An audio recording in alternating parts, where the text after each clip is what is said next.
मानव मानव एक समान, धर्म की क्या पहचान, मानव मानव एक समान, समर्थन देने के लिए मानव मानव एक समान,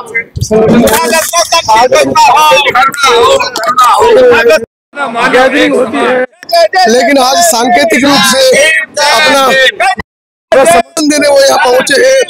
चर्चा करेंगे।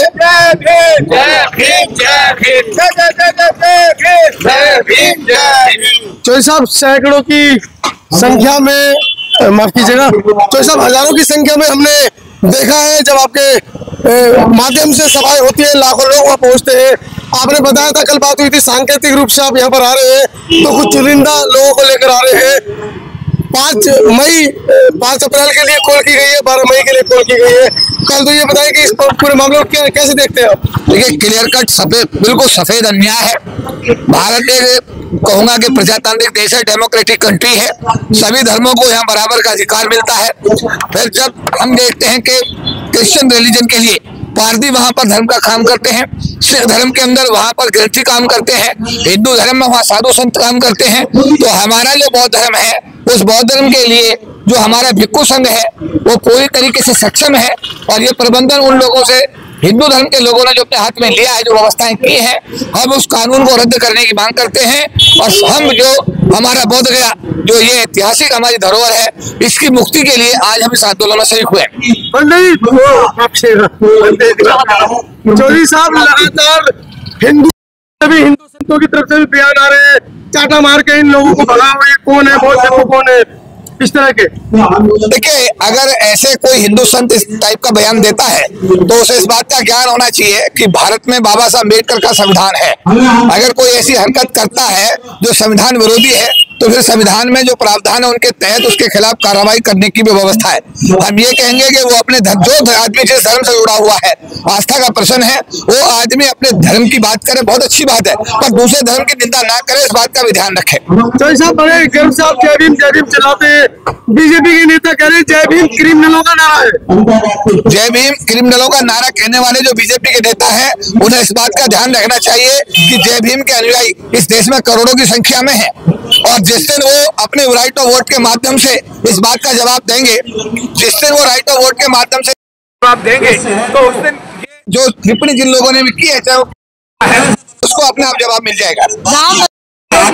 नजर आ रहा है कि बाबा साहब को संस्कृत का ज्ञान नहीं था, इसलिए उन्होंने मनुस्मृति जला दी। मैं कहता हूं कि अगर कोई संत ऐसी बात कहता है तो उसे पढ़ना चाहिए, उसको इतिहास का अध्ययन करना चाहिए। और अगर वो इतिहास का अध्ययन ऐसा लगता है कि वो ऐसी बातें करने से बचेगा। बाबा साहब दुनिया के सबसे योग्य व्यक्ति आज भी हैं, कल भी थे, और बाबा साहब के बराबर का योग्य व्यक्ति आज तक वो तो मायावती पर भी कह रहे हैं कि मायावती को भी संस्कृत का ज्ञान नहीं था, इसलिए उन्होंने भी मनुस्मृति जलाने का काम। मायावती जी भी हाईली क्वालिफाइड हैं, बाबा साहब अम्बेडकर से क्वालिफाइड आदमी तो दुनिया में पैदा नहीं हुआ। और अगर ये हिंदू धर्म के लोग ऐसी बातें अगर कर रहे हैं तो उनको इस बात का ज्ञान होना चाहिए कि अभी तक अनुसूचित जाति जनजाति समाज के लोग, बाबा साहब के मानने वाले लोग, सभी लोगों ने बौद्ध धर्म स्वीकार नहीं किया है, अभी वो हिंदू धर्म का हिस्सा है। अगर ऐसी बातें होंगी तो इस बात पर विचार किया सकता है कि ये जो बाबा साहब के अनुयायी जो हिंदू धर्म में पड़े हुए हैं, इतना बढ़ा देंगे लोग ऐसी बात कह करके कि इनको मजबूरन ये हिंदू धर्म का परित्याग करना पड़ेगा। 46 दिन हो गए सरकारों का, कोई फिर भी यहाँ नहीं पहुंचा आपकी बात सुनने के लिए। देखिए, सावधानी हटी है, दुर्घटना घटी। जहां तक आप देखें कि सरकार तो जिन लोगों की है इस देश के अंदर, वो मैं भी पिछले 40 साल से देख रहा हूँ, आप भी देख रहे हैं। सरकार जो है, जिन लोगों जो मानसिकता से सरकारें चल रही है, उनमें बौद्ध धर्म का प्रचार प्रसार दुनिया में हुआ।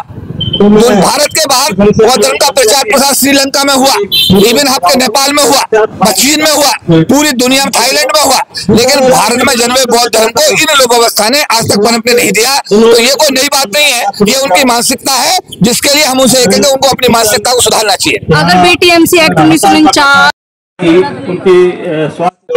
देखिए, उस एक्ट को निरस्त कराना ही हमारे समाज का मूल उद्देश्य है। 49 है, उस एक्ट को जब तक वापस नहीं किया जाएगा, तब तक हमारे जो बौद्ध विहार है, जो हमारा गया का बौद्ध विहार है, बौद्ध गया का, इसकी मुक्ति नहीं होगी। इसलिए इस एक्ट का वापस होना बहुत जरूरी है।